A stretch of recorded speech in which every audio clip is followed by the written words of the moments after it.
problems for people's vehicles as well, especially in the Edinboro area. Our Jonathan Skinner was in Edinboro today to get a first-hand look at some of the damage and the work being done to fix it. Jonathan, what did you find there? How bad is it? Well, hi, Eva. I spoke with dent repair specialist there who said that the damage caused by the storm could easily cost over $5 million in total repairs for the area. The work has already begun there, though. Superior Paintless Dent Repair is working on setting up a tent in the area to handle repairs, teaming up with specialists from Dent Master who are already performing paintless dent repairs on vehicles. Using specialty tools, the technicians repair the dents to pre-hail conditions without the use of paint or body filler.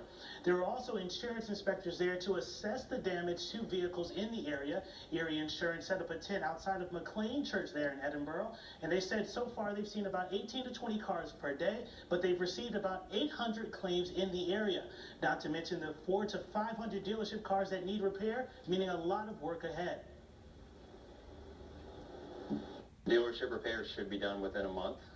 As far as customer vehicles, it depends on how long it takes them to bring them in. This could last anywhere between 3 months up to 6 months. This is pretty severe, especially for this area.